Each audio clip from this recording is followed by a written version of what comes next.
रामलाल एक गरीब किसान था जो गांव के किनारे अपने छोटे से घर में अपनी बेटी मीना के साथ रहता था। उसकी जिंदगी मेहनत और ईमानदारी से भरी थी, लेकिन किस्मत ने उसका साथ नहीं दिया। सूखे और खराब फसल के कारण वह कर्ज में डूब गया। साहूकार ने उसे चेतावनी दी थी कि अगर वह कर्जा नहीं चुका पाया तो उसकी जमीन छीन ली जाएगी।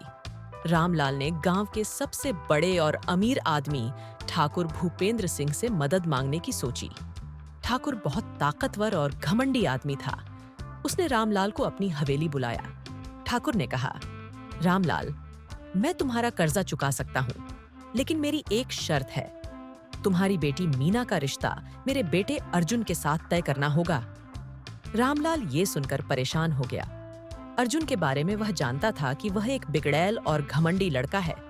उसने विनम्रता से कहा, ठाकुर साहब, ये मेरी बेटी की जिंदगी का सवाल है।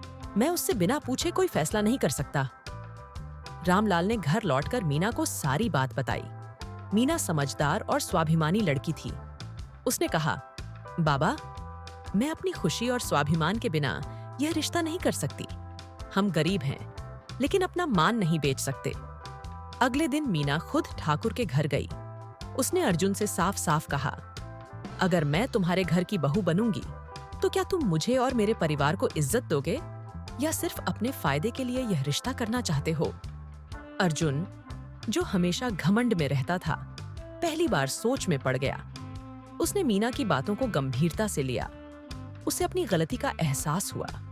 उसने अपने पिता से कहा, पिताजी, अगर हम वाकई उनकी मदद करना चाहते हैं तो हमें बिना किसी शर्त के उनका कर्जा माफ कर देना चाहिए। रिश्ता तभी हो सकता है जब दोनों लोग अपनी मर्जी से इसे अपनाएं। ठाकुर ने अपने बेटे की बात मानी और रामलाल का सारा कर्जा माफ कर दिया। उसने बिना किसी दबाव के मीना और अर्जुन का रिश्ता प्रस्तावित किया। कुछ समय बाद अर्जुन ने अपनी आदतें बदलीं और खुद को जिम्मेदार इंसान बनाया। मीना ने देखा कि अब वह एक अच्छा और समझदार इंसान बन गया है। तब उसने इस रिश्ते को खुशी-खुशी स्वीकार किया।